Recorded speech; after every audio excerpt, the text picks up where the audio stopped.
Hey everyone, welcome to my channel Little Bit of Lit. Here we will discuss a little bit of literature in both English and Bengali language. Today we are going to discuss about Philip Sidney's one of the famous sonnet Loving in Truth. But before starting with the poem, let's talk about our poet first. প্রথমে আমরা একটু Philip সিডনির সম্পর্কে জেনে নিই। Elizabethan এজের একজন খুব prominent figure হচ্ছে Philip Sidney. He was a poet, courtier, scholar and a soldier. He died in a war at the age of 31। Philip সিডনির লেখা একটি বিখ্যাত সনেট সিকোয়েন্স অ্যাস্ট্রোফিল অ্যান্ড স্টেলার ফার্স্ট সনেটটাই আজকে আমরা আলোচনা করছি।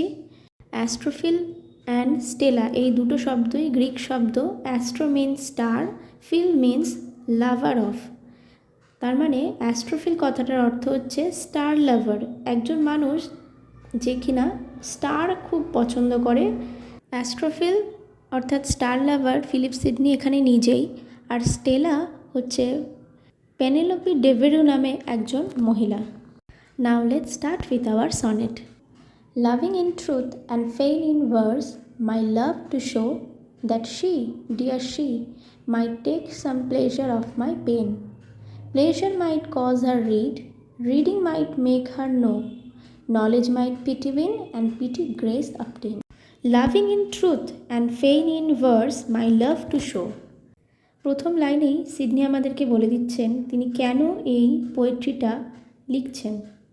He was writing this poetry to show his true love for his beloved, that she, dear she, might take some pleasure of my pen.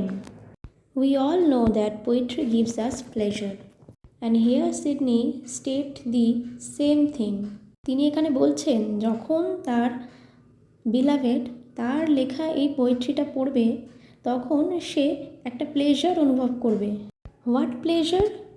Pleasure of poets pain. Pain, দুঃখ, ব্যথা। কেন কেন সিডনি এখানে তার ব্যথার কথা বলছেন? কারণ তিনি তার বিলাভেড থেকে হয়তো দূরে আছেন, এখনও তিনি তার বিলাভেডকে হয়তো, তার ভালোবাসার মানুষকে হয়তো কাছে পাননি, তাই তার মধ্যে দুঃখ যন্ত্রণায় ভর্তি। Pleasure might cause her read, reading might make her know, knowledge might pity win and pity grace obtain. যখন বিলাভেড এই পোয়েট্রিটা পড়বে তখন তিনি একটি প্লেজার অনুভব করবে, করার পরে তিনি আরও পোয়েট্রিটা পড়তে চাইবেন।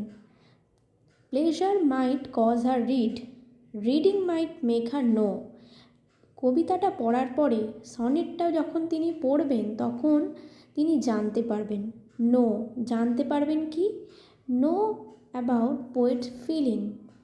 She will understand how Sidney feels about her, and after knowing about poet's feeling she might feel pity for him, and after that she might feel the same thing that Philip Sidney felt about her. তারপর হয়তো সেও একইভাবে তার ভালোবাসাটা বুঝতে পেরে তার প্রতি আকর্ষিত হবে। আচ্ছা, তাহলে প্রথম 4 লাইনে কি ঘটছে আর একবার একটু বলি। ফিলিপ সিডনির লেখার উদ্দেশ্য কি? তার প্রেমিকাকে তার ভালোবাসার সম্পর্কে অবগত করা, এবং যখন তিনি এই পোয়েট্রিটা লিখবেন তখন তার বিলাভেড পোয়েট্রিটা পড়ে একটা প্লেজার পাবে, ফার্স্ট প্লেজার পাবে। তারপরে সেই প্লেজার অর্থাৎ আনন্দটা পাওয়ার পর সে আরও বেশি বেশি পড়তে চাইবে। তারপর যখন সে পড়তে শুরু করবে সে জানতে পারবে আমাদের পোয়েটের লেখার উদ্দেশ্য কী, এবং তার যে দুঃখ বেদনা এবং তার বিলাভেডের প্রতি যে ভালোবাসা সেই ভালোবাসা সম্পর্কে। এবং তারপর আস্তে আস্তে তার বিলাভেড হয়তো দুঃখ অনুভব করবে এবং সেই দুঃখ পিটি থেকেই আস্তে আস্তে ভালোবাসা জন্মাবে। Now moving on. আচ্ছা, এবার আমরা জানব যে তার এই পোয়েট্রিটা লেখার সময় তিনি কি কি সমস্যার সম্মুখীন হয়েছেন এবং তিনি সেই সমস্যাগুলোকে কিভাবে ট্যাকেল করলেন, how he tackled the problems that are coming towards the process of his writing.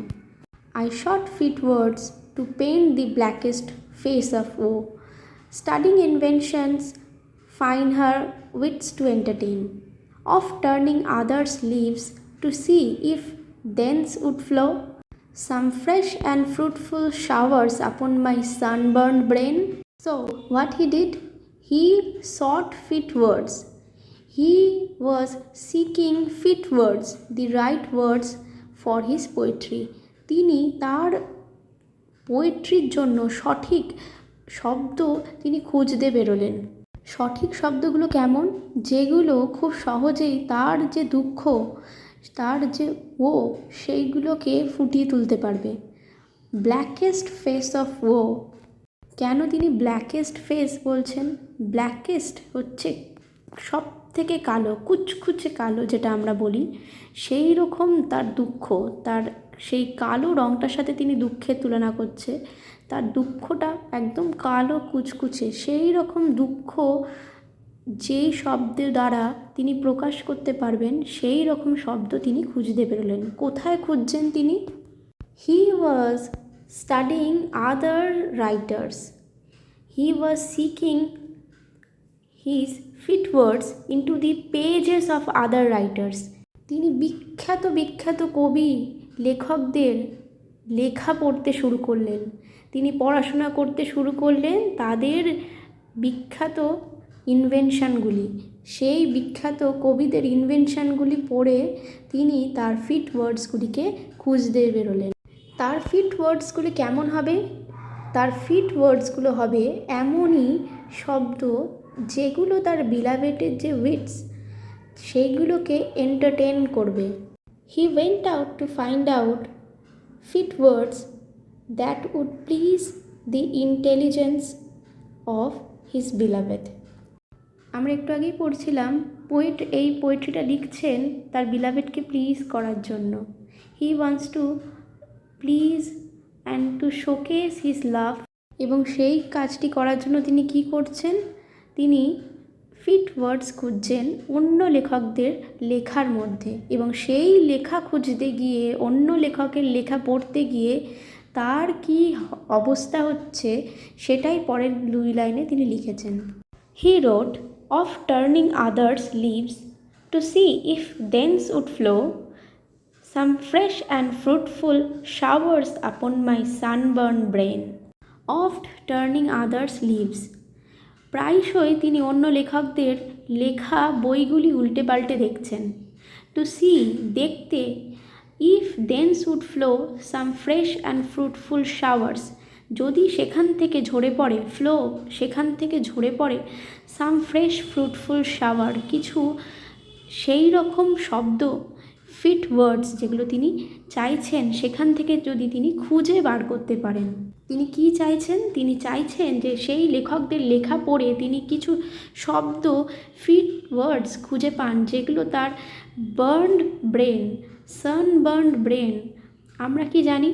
সূর্য, সান হচ্ছে একটা স্টার, এই সূর্য তার ব্রেনটাকে পুড়িয়ে ফেলেছে, যার জন্য তিনি চাইছেন যে অন্য লেখকদের লেখা পড়ে তিনি এমন কিছু ফ্রুটফুল ওয়ার্ডস তিনি খুঁজে পান যেগুলো তার সেই পুড়ে যাওয়া ব্রেনকে শাওয়ার, একটা ফ্রেশ একটা শাওয়ার দেবে। Here we also interpret this phrase, my sunburned brain, like this, that sun is a star and Stella is also a star.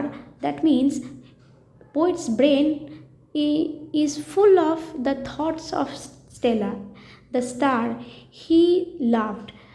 So here his brain burned due to the thoughts, or we can say the thoughts of Stella consuming his senses. Once again, I am repeating what poet wants to express through these 4 lines, that he started seeking fit words, the right words for his poetry to showcase his pain, and while doing so, he studied studied other writers, and while studying he feels that his brain was burning. Now let's move on and know what happened to the poet after that. তারপরে কি ঘটছে? But words came halting forth, wanting invention's stay. Invention, nature's child, fled step dim, studies blows, and others' feet still seemed but strangers in my way. Thus, great with child to speak and helpless in my throes. So what happening here? Poet get words, তিনি শব্দ খুঁজে পাচ্ছেন, কিন্তু সেই শব্দগুলো আসছে খুব slow ডাউনভাবে, অথবা সেগুলো খুব ন্যাচারাল ওয়েতে, স্মুথ ওয়েতে আসছে না, সেগুলো not spontaneous. And then in next line, তার পরের লাইনেই কবি একটা সুন্দর একটা ইনভেনশনের ডেফিনেশন আমাদেরকে দিচ্ছেন। Invention, nature's child. ইনভেনশন হচ্ছে প্রকৃতির একটা শিশু, সেটা ন্যাচারাল ওয়েতে আসবে। Here he wrote another beautiful phrase, that is fled step dame study's blows, as if over studying other people's, other poets' writing feels like a stepmother to him. একটা সৎ মায়ের মতন মনে হচ্ছে যে অন্য লেখকদের যে ইনভেনশনগুলো পড়ার পর মনে হচ্ছে সেই লেখাগুলি তাকে অনুপ্রাণিত, ইন্সপায়ার না করে উল্টে স্টেপ মাদারের মতন তাকে বাধা দিচ্ছে। And others' feet still seemed but strangers in my way. কবি এখানে বোঝাতে চাইছেন অন্যান্য লেখকের লেখা পড়ে, অন্যান্য কবিদের কবিতা পড়ে তিনি তার লেখার সাথে বা তার অনুভূতির সাথে কিছুতেই সেগুলিকে মেলাতে পারছেন না, এবং সেইগুলি জানি তার পথে স্ট্রেঞ্জার্স হয়ে দাঁড়িয়েছে। আরেকভাবে আমরা এই লাইনটিকে দেখতে পারি যে ফিট হচ্ছে a group of syllables constituting a metrical unit. কোনো কবিতার যে রাইম, যে মিটার, সেগুলো কিছু ফিট থাকে, সেই ফিটের সাথে অন্যান্য লেখকদের কবিতার ফিটের সাথে তিনি নিজের যে কল্পনা করা, নিজের ইম্যাজিনেশনে যে কবিতাটা তিনি লিখবেন সেটা ভেবেছেন, সেইটা মেলাতে না পেরে তিনি হয়তো এই কথাটি বলেছেন। Thus great with child to speak and helpless in my throes. Poet একটু আগে ইনভেনশনকে নেচারস চাইল্ড বলেছেন, আবার তিনি এখানে সেই চাইল্ডকে রেফার করছেন। কি বলছেন তিনি চাইল্ডটাকে? লেট দ্য চাইল্ড স্পিক, সেই বাচ্চাটিকে, শিশুটিকে কথা বলতে দাও। কবি এখানে নিজেকে হেল্পলেস বলছেন। He was helpless as if his all pain remain within himself. তার নিজের মধ্যে তার দুঃখটা রয়ে গিয়েছে তার ভেতরের, এমনভাবে যেন একজন প্রেগনেন্ট ওম্যান যে এখনও তার শিশুটাকে এখনও এই পৃথিবীর আলোতে আনতে পারেনি, তার যেরকম অবস্থা, যে তার ভেতরে তার আনবর্ন চাইল্ডটা এখনও রয়েছে, সেই রকমই আমাদের পোয়েটেরও ভেতরে কিছু পেন, দুঃখ রয়ে গেছে।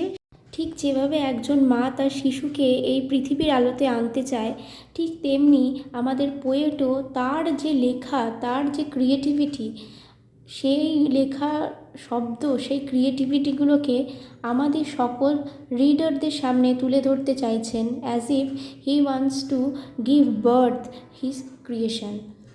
এবার আমরা কনক্লুশনের দিকে ঢুকবো, কিন্তু তার আগে পুরো যেইটুকু আমরা পড়লাম এতক্ষণ, সেটাকে আমি আর একবার রিপিট করে দিচ্ছি। পোয়েট একটা পোয়েট্রি লিখতে চাইছেন, তার যে ট্রু লাভ সেটা তার বিলাভেডকে বোঝাতে, এবং তার জন্য তিনি অন্যান্য লেখকদের যে রাইটিংস আছে, অন্যান্য লেখকদের যে ক্রিয়েশন, ইনভেনশন, সেগুলোকে তিনি দেখছেন, তিনি পড়ছেন, সেগুলোকে স্টাডি করছেন, এবং সেই স্টাডি করতে গিয়ে তিনি দেখছেন সেই স্টাডি অ্যাকচুয়ালি ওভার স্টাডি তার একটা শত্রু হয়ে দাঁড়াচ্ছে। এবং তারপর তিনি বুঝতে পারছেন যে ইনভেনশন অ্যাকচুয়ালি নেচারস চাইল্ড, সেটা কোনোভাবেই অন্য লেখকদের কপি করে ইমিটেশনের দ্বারা পাওয়া যাবে না, বা তিনি সেটা অ্যাচিভ করতে পারছেন না বা পারবেনও না। তারপরে তিনি আমাদেরকে দুটো রাইমিং কাপলেটের দ্বারা একটা কনক্লিউশন দিচ্ছে। তিনি বলছেন, biting my truant pen, beating myself for spirit, fool said my muse to me, look in thy heart and write. Throughout the journey of his poetry writing, he went through various authors and seek help to their work. But what he missed out is that he never looked into his own heart. So here comes the final part where his muse came and called him fool and tell him and instructed him to look into his own heart and write down his own feelings. Last দুটো লাইনে poet এখানে বলছেন যে তিনি তার ট্রন্ট হচ্ছে নটি child, or we can say neglectful child, who has the tendency to running away from the school থেকে পালিয়ে যাওয়ার টেন্ডেন্সি আছে। এইরকম বাচ্চাদেরকে আমরা ট্রন্ট বলতে পারি। সেই রকম একটা ট্রন্ট চাইল্ডের মতনই পোয়েটের পেনটাও তার কোনো কথা শুনছে না। তাই তিনি কি করছেন, সেই পেনটাকে কামড়ে ধরছেন, biting his pen.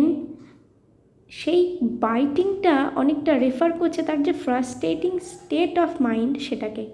Beating myself for spirit কিসের স্পিরিট? তার যে লেখার যে স্পিরিটটা, যেই স্পিরিট নিয়ে, যেই উদ্দেশ্য নিয়ে তিনি লিখতে বসেছেন, সেটা আসলে তিনি করতে পারছেন না। তাই তিনি নিজের পেনটাকে কামড়ে ধরে, নিজেকে মেরে ধরে বলছে যে এবার তাকে লিখতে হবে। এবং তখনই সেই মুহূর্তে তার মিউজ এসে তাকে কথাগুলো বলছে যে বোকা, ফুল, তুমি তোমার হৃদয়ের দিকে তাকাও, তুমি তোমার মনের দিকে তাকাও, তাকিয়ে দেখো, লুক ইন দাই হার্ট অ্যান্ড রাইট। তোমার হৃদয়ের দিকে তাকিয়ে তুমি যা দেখতে পাচ্ছ তুমি সেইগুলোই লেখো। খুবই একটা ছোট্ট কবিতা, খুব সহজ সরল ভাষা মাধ্যমে কবি আমাদেরকে একটি বড় শিক্ষা দিয়ে দিলেন যে তোমাকে যদি কোনো পোয়েট্রি লিখতে হয় তাহলে তোমার হৃদয়ের দিকে তাকাও। অন্য কবি বা লেখকদের লেখা আমরা তো অবশ্যই পড়ব, কিন্তু তাদের লেখার মধ্যে একদম ডুবে যাব না। We must not engross ourselves within the writings of other poets if we want to create something new, something our own. এখানে খুব ছোট করে দেওয়া আছে প্রত্যেকটা কোয়াট্রেনে কবি কী লিখেছেন বা কী বোঝাতে চাইছেন। ফার্স্ট কোয়াট্রেনে the poet gives us an idea of why he was writing the poem, কেন তিনি কবিতাটা লিখছেন সেই সম্পর্কে আমাদের একটি ধারণা দিচ্ছেন। In the second quatrain, the poet talks about the strategies he took to find out fit words. তারপরের কোয়াট্রেনে তিনি কী স্ট্র্যাটেজি নিয়ে তিনি তার সঠিক শব্দগুলো খুঁজতে বেরিয়েছেন সেইগুলো আমাদেরকে বলছেন। And the third quatrain, he discusses the problems he faced while looking through the works of other writers. অন্যান্য লেখকদের লেখা পড়ে তিনি কী ধরনের সমস্যার সম্মুখীন হলেন সেইটা একদম শেষের কোয়াট্রেনে তিনি বুঝিয়ে দিয়েছেন। এবং একদম শেষে কনক্লিউশনে the poet is biting his pen, showing his frustrating state. এবং একদম শেষে তার ইন্সপিরেশন আসছে, তার মিউজ এসে তাকে তার নিজের হৃদয় দিয়ে লেখার কথা বলে যাচ্ছে।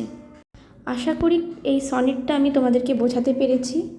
Thank you for watching this video guys. দেখা হচ্ছে অন্য একটা ভিডিওতে খুব তাড়াতাড়ি।